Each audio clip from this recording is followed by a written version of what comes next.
नमस्कार साथियों, स्वागत करता हूं आप सभी का एक बार फिर से नए वीडियो में। साथियों, आज हम इस वीडियो में अमेरिका की एक नई रिपोर्ट के बारे में बात करने जा रहे हैं, जिसको लेकर काफ़ी ज़्यादा चर्चाएं हो रही हैं। साथियों, हाल ही में भारत और पाकिस्तान के बीच एक संघर्ष देखने को मिला, जिसमें भारत ने ऑपरेशन सिंदूर चलाया और पाकिस्तान के स्थित आतंकवादी ठिकानों को पूरी तरह से नष्ट कर दिया। जिसके बाद से साथियों, दोनों देशों के बीच संघर्ष विराम होता है और संघर्ष विराम की जो घोषणा है वो अमेरिका के राष्ट्रपति डोनाल्ड ट्रंप के द्वारा की जाती है। जैसे उनकी घोषणा की जाती है, उसके बाद काफ़ी चर्चाएं इस बात को लेकर के शुरू हो जाती हैं कि क्या भारत और पाकिस्तान के बीच जो युद्ध विराम हुआ है वो अमेरिका के राष्ट्रपति के द्वारा करवाया गया है।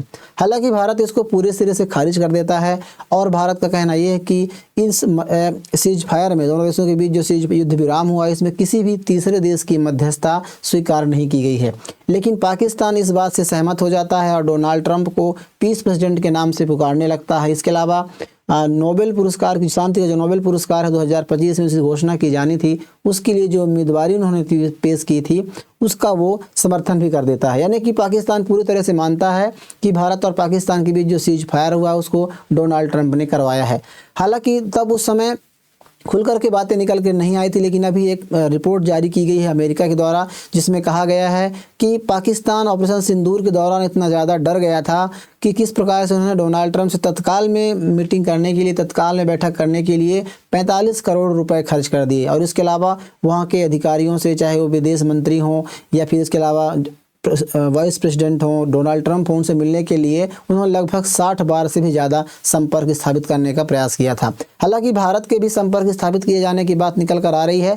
आज हम इस वीडियो में इस पूरे रिपोर्ट के बारे में बात करेंगे। साथियों, आप खबरों में देख सकते हैं इसको लेकर के ऑपरेशन सिंदूर के बाद पाकिस्तान ने जिस प्रकार से ट्रंप सरकार से पहुंच बनाने के लिए 5 मिलियन डॉलर लगभग 45 करोड़ रुपए खर्च करने की बात निकल कर आ रही है, जिसमें पाकिस्तान की काफ़ी ज़्यादा आलोचना भी हो रही है कि एक तरफ पाकिस्तान के लोग इतने ज़्यादा बेरोजगारी और भुखमरी से वहाँ परेशान हैं और पाकिस्तान के जो लोग नेता हैं वो किस प्रकार से अमेरिका के राष्ट्रपति से मिलने के लिए इतने रुपए खर्च करते हैं। इसको लेकर कई प्रकार के आर्टिकल्स यहाँ पर प्रकाशित किए जा रहे हैं। साथियों, आप सभी जानते हैं कि पाकिस्तान के आतंकवादियों के द्वारा भारत में 22 अप्रैल को पहलगाम पर हमला किया गया, जिसमें 26 निर्दोष लोगों की मृत्यु हो गई, मारे गए। उसके बाद साथियों, भारत ने इसका बदला लेने के लिए ऑपरेशन सिंदूर किया और ऑपरेशन सिंदूर के दौरान भारत ने पाकिस्तान में स्थित जो आतंकवादी ठिकाने हैं उनको पूरी तरह से नष्ट कर दिया और 100 से ज़्यादा आतंकवादी मारे गए। साथियों, उसके बाद सीज फायर होता है और सीज फायर चूँकि डोनाल्ड ट्रंप के द्वारा एक पोस्ट के जरिए निकल कर आती है, डोनाल्ड ट्रंप सबसे पहले डोनाल्ड ट्रंप उसको लेकर कहते हैं, तो उसके बाद से डोनाल्ड ट्रंप कई बार अंतर्राष्ट्रीय मंचों पर ये बात कह चुके हैं कि भारत और पाकिस्तान के बीच युद्ध मैंने रुकवाया है। उसके बाद चर्चाएँ बनती रहती हैं। लेकिन आपको बता दें कि इसके बाद जो रिपोर्ट अभी निकल कर सामने आई है, जिसमें कहा जा रहा है कि अमेरिकी विदेश एजेंट पंजीकरण अधिनियम, दरअसल क्या है साथियों, अमेरिका में एक न्याय विभाग है और न्याय विभाग के अंदर एक अधिनियम है जिसमें अमेरिकी विदेशी एजेंट पंजीकरण अधिनियम FAR के तहत नए खुलासों से पता चला है कि भारत के ऑपरेशन सिंदूर के बाद पाकिस्तान ने वाशिंगटन में गहन लॉबिंग अभियान शुरू किया और ट्रंप प्रशासन और उनके प्रमुख अधिकारियों, अमेरिकी संस्थानों तक पहुंच बनाने के लिए कम समय में ही 5 मिलियन डॉलर लगभग 45 करोड़ रुपए खर्च कर दिए।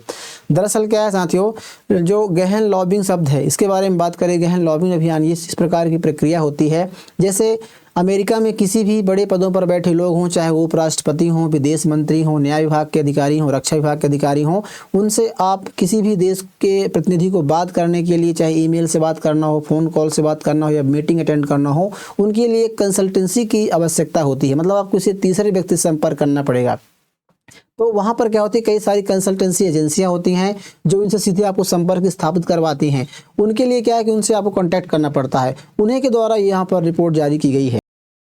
अब अमेरिका में साथियों इस प्रकार कई सारी कंसल्टेंसी एजेंसी हैं जिनके बारे में आगे हम बात करेंगे। दरअसल FAR के तहत जो कंसल्टेंसी एजेंसियां होती हैं वहाँ पर ये कानूनी है, यानी कानूनन तौर पर वहाँ पर काम करती हैं और जो उच्च पदों पर बैठे हुए लोग हैं उनसे आपका संवाद स्थापित करवाते हैं।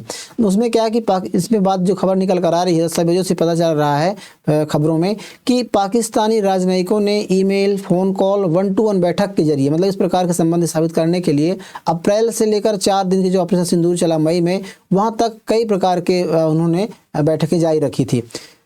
साथियों, रिपोर्ट्स के अनुसार जंग को रोकने के लिए पाकिस्तान ने अमेरिका में अपने डिप्लोमेट के जरिए, जो उसके उच्चायुक्त हैं, उनके जरिए लॉबिंग की थी। मतलब उन्होंने वहाँ पे स्थापित की थी, और जो यहाँ के आसिम मुनीर हों या फिर शहबाज शरीफ, उन्होंने डायरेक्टली वहाँ के अधिकारियों से बात की थी। तो इसके लिए उन्होंने बात की जा रही है कि इसके तहत अमेरिका में शीर्ष प्रशासनिक अधिकारियों, सांसदों, पेंटागन और विदेश विभाग के अफसरों के साथ करीब 60 बार संपर्क करने का उन्होंने प्रयास किया था। मतलब इस प्रकार से उन्होंने बात कही थी। इसके अलावा आपको बता दें कि जो पेंटागन है या फिर जो कहीं, तभी तो साथ ही इस प्रकार की तस्वीरें निकल कर आ रही थी, क्योंकि जब ऑपरेशन सिंदूर हुआ, संघर्ष विराम हुआ, उसके बाद इस प्रकार की तस्वीरें निकल कर आई, जिसको लेकर काफ़ी ज़्यादा चर्चाएं हो रही थी कि किस प्रकार से आसिम मुनीर को डोनाल्ड ट्रंप लंच पर बुला रहे हैं। उसके बाद इस प्रकार की तस्वीरें भी आई कि आसिम मुनीर और शहबाज शरीफ मिलने के लिए गए हुए हैं। मतलब 1-2 महीने के भीतर इन दोनों नेताओं की अमेरिका के राष्ट्रपति के साथ काफ़ी ज़्यादा मुलाकात होती है, कई बार की मुलाकातें होती हैं, और सोशल मीडिया में फिर समाचार पत्रों में काफ़ी ज़्यादा चर्चा का विषय बनता है। ऐसे में कई प्रकार के कयास भी लगाए जा रहे थे कि या तो अमेरिका के राष्ट्रपति इनका कोई बड़ा मूल्य चुकाना पड़ेगा पाकिस्तान को, या फिर ये पहले चुका चुके हैं। तो 45 करोड़ रुपए खर्च करके सिर्फ मिलने के लिए इतना पैसा खर्च करते हैं। अभी ये बात निकल करके आ रही है। साथियों, दरअसल पाकिस्तान ने, जहां पर जो कंसल्टेंसी एजेंसी का नाम है सेडेन लॉ LLP और जेबियन एडवाइजरी, इन 2 कंपनियों को नियुक्त किया था। दरअसल ये कंपनियां क्या हैं कि वहां के जो उच्च अधिकारी हैं उनसे मीटिंग की व्यवस्था करते हैं।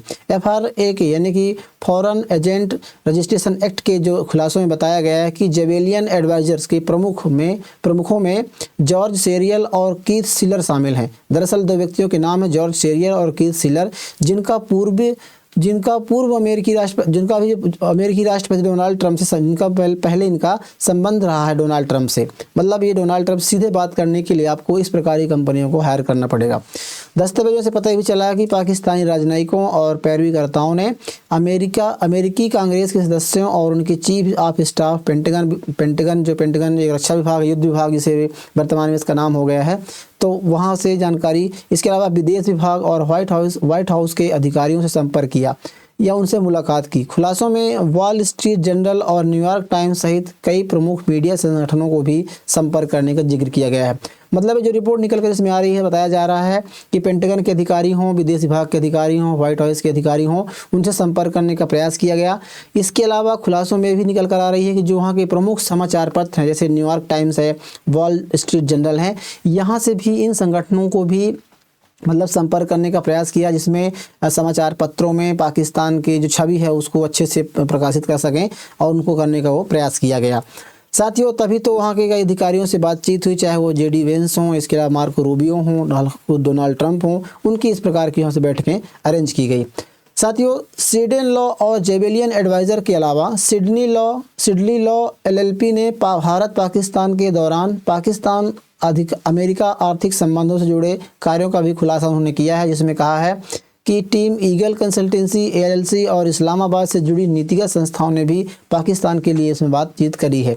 इसके अलावा FRA के खुलासों से पता भी चला है कि भारत ने भी अमेरिकी की लॉबिस्टिक्स की सेवाएं ली हैं, यानी कि भारत ने भी संपर्क स्थापित करने के लिए जो भारत ने अपने लॉबिंग एजेंट्स नियुक्त कर रखे हैं, तो उनसे भी भारत ने संपर्क किया। हालांकि भारतीय दूतावास ने अमेरिकी सरकार के साथ विशेष रूप से व्यापार संबंधी चर्चाओं के लिए SHW पार्टनर्स LLC को नियुक्त किया था।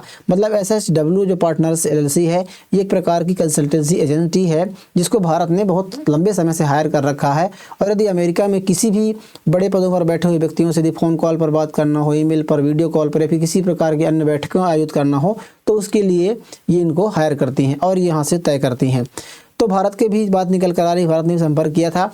आपको बता दें कि 10 मई को दरअसल इसमें बात कही जा रही है कि 10 मई को भारत ने भी भारतीय दूतावास की ओर से White House chief of staff Susie Wiles और अमेरिकी ट्रेड रिप्रेजेंटेटिव जेमिन ग्रीर और नेशनल सिक्योरिटी काउंसिल के रिकी गिल से संपर्क करने में मदद की थी। मतलब भारत ने भी उसके बाद से संपर्क किया था, जैसे कि आप देखते हैं व्हाइट हाउस के चीफ ऑफ स्टाफ हैं इनसे, इसके अलावा अमेरिकी ट्रेड के रिप्रेजेंटेटिव हैं जेमिस ग्रीर से, इसके अलावा नेशनल सिक्योरिटी काउंसिल के जो रिकी गिल हैं इनसे भी संपर्क करने की साबित की थी। आपको बता दें कि इस दौरान भारत अमेरिका व्यापार समझौते और ऑपरेशन सिंदूर से जुड़ी मीडिया कवरेज जैसे मुद्दाओं पर चर्चा हुई थी। 10 मई को ही भारत और पाकिस्तान के बीच 4 दिन का सेंटा करार समाप्त हुआ था। मतलब दोनों देशों ने साथियों इस प्रकार के दावे किए जा रहे हैं इस प्रकार के रिपोर्ट्स में। हालांकि आपको बता दें कि ये जो कंसल्टेंसी एजेंसियां हैं ये न्याय विभाग के अंतर्गत काम करती हैं और ये अपनी रिपोर्ट सौंप रही थी न्याय विभाग को, तो उसमें खबरें निकल करके आई हैं। अब दोनों देशों ने बात कही, लेकिन भारत ने डायरेक्टली तौर पर सीज फायर करने का कोई ऐसा अनुरोध नहीं किया था, ऐसी कोई बात नहीं की थी। लेकिन पाकिस्तान इससे काफ़ी ज़्यादा डरा हुआ था और उन्होंने सीधे तौर पर, आप देख सकते हैं, पाकिस्तान ने लगभग 60 बार उनसे संपर्क करने का प्रयास किया है कि आप किसी प्रकार से भारत में दबाव डालिए, व्यापार को लेकर के हो टैरिफ। तभी तो उसके बाद हमें देखने को मिला कि किस प्रकार से अमेरिका ने भारत पर टैरिफ लगा दिया, 20% की टैरिफ लगाई और उसके बाद 25% की और अतिरिक्त टैरिफ लगाई। तो कहीं ना कहीं एक प्रकार से पाकिस्तान के बातों में आकर के अमेरिका ने भारत का संबंध को ख़राब किए हैं, ये कहना कोई बड़ी बात नहीं होगी। हालांकि आपको बता दें कि भारतीय दूतावास भी 1950 के बाद से आवश्यकता के अनुसार ऐसी फर्मों के साथ अनुबंध करता रहा है। भारत के पहले से कॉन्टैक्ट हैं। अमेरिका में डिपार्टमेंट ऑफ जस्टिस में फॉरेन एजेंट्स रजिस्ट्रेशन एक्ट के तहत विदेशी सरकारों के साथ लॉबिंग करना कानूनी और स्थापित प्रथा है। साथियों ये मतलब किसी भी विदेश के व्यक्तियों को डायरेक्टली बात नहीं कराई जाती। जैसे भारत में यदि किसी भी सपोज करिए, उदाहरण के तौर पर बात कर दिया, प्रधानमंत्री से मिलने जा रहे हैं तो उसके लिए आपको वहाँ के जो अधिकारी हैं उनसे पहले अनुमति लेनी होगी, उसके बाद आप वहाँ ले सकते हैं।